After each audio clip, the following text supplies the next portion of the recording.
Le génie gère le Mali comme il le souhaite. Mais pour l'instant, Bamako n'est pas tombé.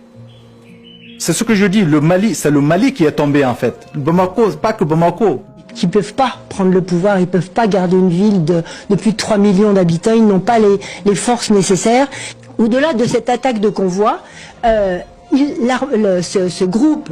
islamique... Denin ka kuma de filɛ ka kɛ ka ninnu jaabi nin ye maliyɛn den dɔ de ye min ka kuma tɛmɛna nin ye maliyɛn di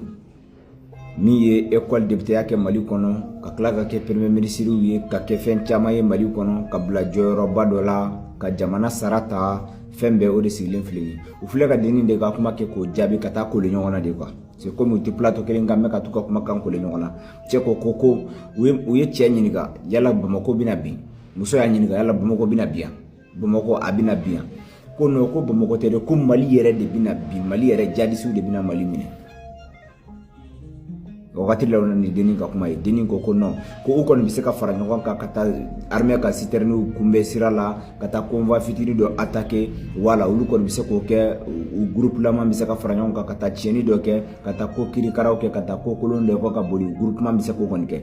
mais k'a fɔ ko olu bɛ taa 3 millions d'habitants ka t'o bɛɛ lajɛlen kɛ u sago ye ka t'o jamana ka taa non ko muso in ko u tɛ se ani français in ka RMRU de bɛ ka yala France 24 la ni de bɛ ka yala français ka page kan bi ko muso ko jadisiw tɛ se a bɛ taa ka sɔrɔ ninnu bɛɛ lajɛlen Union européenne bɛɛ kun jigi dalen b'a kan k'a fɔ ko yala a bɛ kɛ cogo di ko in bɛ cogo di ko in bɛ cogo di min ka fɔ France 24 la dennin nana o bɛɛ lasumaya non nin dennin non kabako de don jamakulu mana kɛ cogo cogo mɔgɔ ɲuman kelen bɛ sɔrɔ a la quoi wallahi ye tiɲɛ f'u ye u tɛ se u kɔni bɛ se ka taa citerne attaquer ka taa kojugu dɔ kɔ k'u jɔ yɔrɔ jan na k'u ka bandiya kɛ ka boli ka taa yɔrɔ la ka bɔ yan ka don yan olu kɔni bɛ se k'o kɛ mais o fana bandon bɛ na. Malienne s'est quand même énormément renforcée. Elle a acheté des tas d'armes, elle a acheté des chars, elle a acheté des avions, elle a des hélicoptères qu'elle n'avait pas du temps des Français. Donc elle est quand même un peu plus opérationnelle, même si elle est divisée, ils se disputent et il y a une crise du pouvoir effectivement. Mais pour l'instant, ça tient encore. Aujourd'hui, au XXIe siècle, le Mali ne peut pas stocker du brut ou des produits raffinés, donc il faut que les camions fassent l'aller-retour. C'est des cibles mouvantes. Enfin, ça montre bien aussi l'échec de ces différents pouvoirs, qu'ils soient ceux avant la junte ou la junte. Ils n'ont pas été capables de développer des économies capables de résister à ce genre de choses, parce qu'effectivement, ils dépendent de cette RN1 et RN7 qui conduisent au port. Parce qu'ils ne peuvent pas prendre le pouvoir, ils ne peuvent pas garder une ville de plus de 3 millions d'habitants, ils n'ont pas les forces nécessaires. Au-delà de cette attaque de convoi, ce groupe islamique et les soutiens dont ils disposent n'est pas capable de tenir une ville. Mais ils ne tiennent aucune ville. Ils ne tiennent ni Kay, ni Tombouctou, aucune des villes. Ils ne tiennent même pas des petites villes. Ils tiennent des petits villages, effectivement. Non. Neba evika minfo otiseka don nunkuna. Ani française c'est comme utara ale ka plateau kan ka taa ɲɛfɔli kɛ k'a fɔ ko Bamako bɛna bin ko yalla bɛna kɛ cogo di Mali bɛna minɛ terroriste bolo olu yɛrɛ ɲuman na ko jadis an tɛ ninnu dɔn jadisi an ka jamana kɔnɔ an bɛ ninnu dɔn ni terroriste ya wale di mɔgɔ minnu banna u faso la ka tila ka taa marifa ta k'u faso kɛlɛ ni diinɛ tɔgɔ ye diinɛkɛlaw tɛ alors denninw k'u ma ko kunu ka Mali armée ni France yɛrɛ to ɲɔgɔn bolo kɛlɛkɛminɛ mun b'u bolo bi a kun t'u bolo kunu quoi bi ko avion bi Mali armée bolo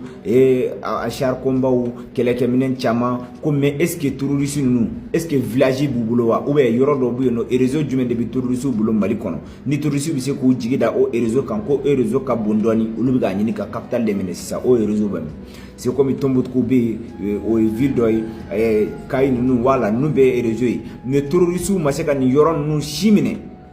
ko olu bɛna taa Bamako capitale minɛ o ta ye ko denin kuma ko est-ce que o kɔrɔ tɛ ko ka t'i kaburu sen dɔrɔn k'a bila ni ninnu ko k'u bɛ taa Bamako minɛ Kay ma minɛ réseau si ma minɛ réseau foyi t'u bolo wa u ka kan filɛ nin ye k'a fɔ ko yanni u ka kan ye k'u yɔrɔ dɔnnen don a t'u bolo u bɛ boli la su ani tile est-ce que o mɔgɔ ninnu olu bɛ se k'a fɔ k'olu bɛ taa Bamako minɛ yan ko non ko 3 millions d'habitants ko est-ce que terroriste bɛ se k'o garder yan mɔgɔ min hali réseau kelen t'i bolo est-ce que bɛ se ka taa 3 millions d'habitants au capital il se ka taa o minɛ ka tila k'a fɔ k'i bɛ don armée i n'u cɛ wa est-ce que i bɛ se o la wa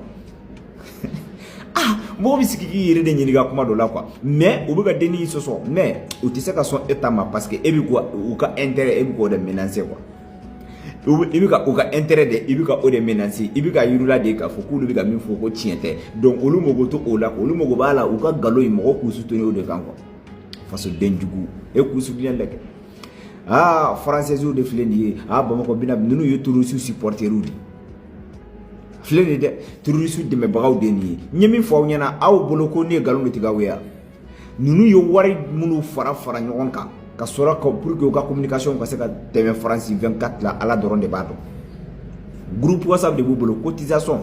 ka wari fara nyonga kana ka wari fara nyonga kana ka fara nyonga ka banko de do million ni million pour que ka communication ka se ka passer ka mo irrégularité ka siranye don population bela jere du sukuna ka foko turusu de bika Mali mara islamique ou bi yanfe ko awma ne o de fawnya na awma dala u tara turusu ka video koro de takana turusu ka video koro video nunu mini kunaya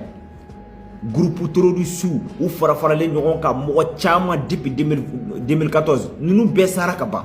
yaya terroriste munu ko sara ere ka teme u dara ulu be video fara ñogon ka di français o ma ka fo français o ma ko nunu be reflene ka bo ko munu bo ko ba fe ka mine capital ba fe ka mine be ki ka mo wele ka bo